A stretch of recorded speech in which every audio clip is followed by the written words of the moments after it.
Ever wondered how to use the relative strength indicator in stock trading? Today, let's explore this fascinating tool known as the Relative Strength Index, or RSI for short. So what exactly is RSI? It's a momentum indicator used in technical analysis. But what does that mean? Well, think of it as a speedometer for a security's recent price changes. It gauges both the velocity and the magnitude of these changes, helping us to evaluate whether the price of a security is overvalued or undervalued. Just like a speedometer helps you maintain a safe speed, the RSI helps traders navigate the financial markets. But it's not just about speed.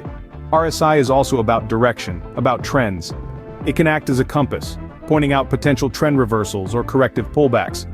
Imagine you're sailing on the high seas of the stock market. The RSI can be your North Star, guiding you towards profitable trading decisions. Keep in mind that the RSI operates on a scale of 0 to 100.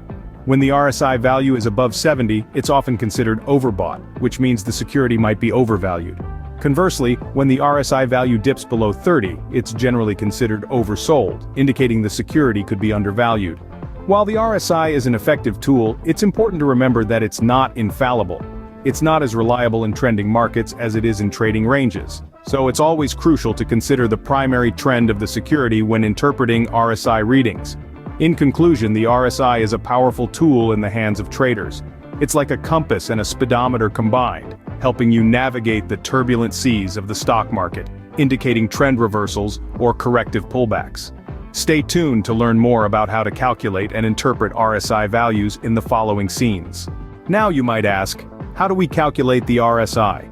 Well, it's a good thing you asked because understanding the calculation process can give you a deeper insight into how this indicator operates. The Relative Strength Index, or RSI, is calculated through a two-part process. The standard number of periods typically used is 14, but this can be adjusted based on your specific trading strategy. Let's delve into the formula. It might look a bit intimidating at first, but don't worry, we'll break it down. The formula is as follows. RSI equals 100 minus. Let's dissect this a bit. The average of upward price change refers to the total of all upward price movements in the given period, say 14 days divided by 14. The same goes for the average of downward price change. It's the total of all downward price movements in the same period, divided by 14. These averages are then used to create a ratio, which is the average gain divided by the average loss. This ratio is then added to 1, and the result is used as a divisor for 100. The final result of the formula is then subtracted from 100 to give the RSI. The RSI will be a number between 0 and 100. The beauty of this calculation is that it provides a normalized value, meaning it's adjusted to fit within a standard range. This allows us to compare the relative strength or weakness of different securities, regardless of their specific price levels. Remember, the RSI is a momentum oscillator.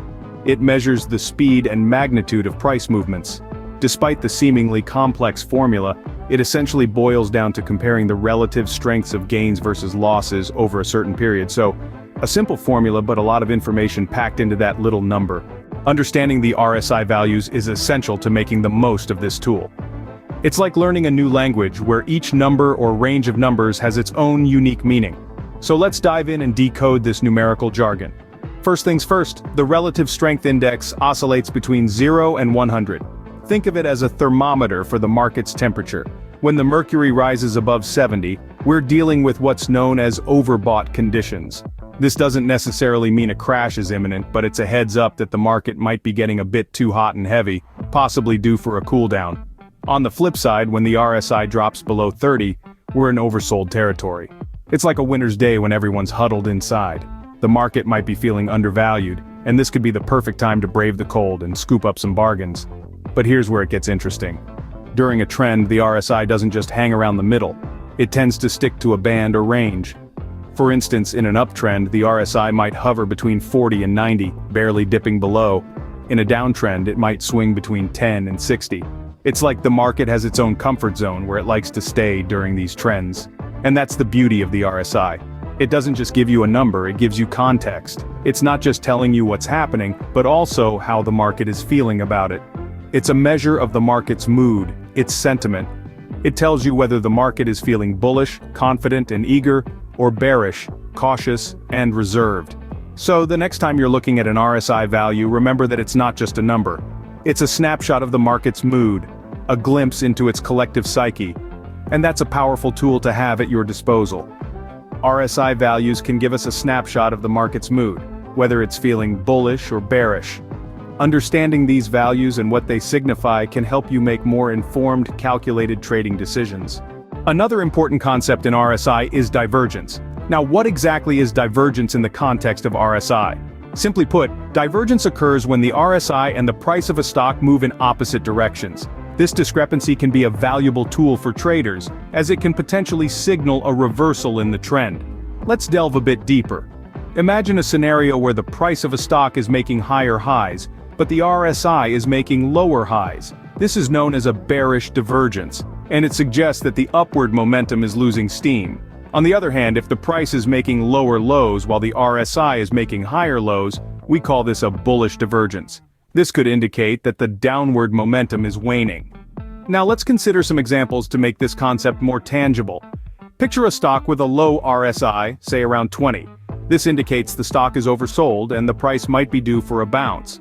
But if the price continues to drop while the RSI starts to rise, this is a bullish divergence and could mean the downtrend is running out of steam. Conversely, a stock with an RSI around 80 suggests it's overbought and could be due for a pullback. But if the price continues to climb while the RSI begins to fall, we're seeing a bearish divergence. This could be a sign that the uptrend is about to reverse. However, it's important to remember that while divergences can be useful, they shouldn't be used in isolation. Always consider the broader market context and other technical indicators to make well-informed trading decisions. And there you have it. Divergence can be a sign that the current trend is getting tired and might be about to reverse. How can day traders use RSI to their advantage? That's a question on many a trader's mind. The Relative Strength Index, or RSI, changes during intraday trading, impacting buy or sell signals. While it's a lagging indicator and can't predict future price movements, it certainly can help traders make informed decisions. Intraday trading is fast-paced, with prices fluctuating rapidly over the course of a single day. The RSI, oscillating between 0 and 100, provides a snapshot of these movements. When the RSI value exceeds 70, it's typically an indication that the security may be overbought. This could suggest that it's time to sell. Conversely, an RSI value below 30 might indicate an oversold condition, which could be a signal to buy. However, it's important not to jump the gun. The RSI, being a lagging indicator, reflects past price changes. So an overbought or oversold signal doesn't necessarily mean the price will reverse immediately. It's crucial to keep an eye on the overall market trend and other technical indicators before making a trading decision. RSI is also useful in identifying divergence, which can often signal potential trend reversals. When the RSI and price move in opposite directions, it's known as RSI divergence.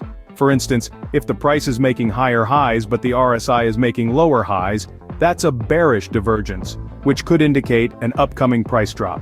One thing to remember though, is that during strong trends, the RSI can remain in overbought or oversold territory for extended periods. So, while the RSI is a helpful tool, it's not infallible. It's best used in conjunction with other indicators and analysis techniques to maximize its effectiveness.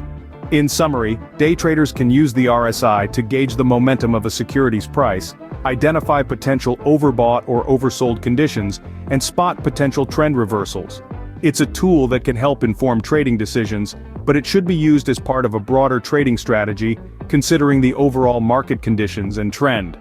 Used wisely, RSI can be a valuable ally in the fast-paced world of day trading.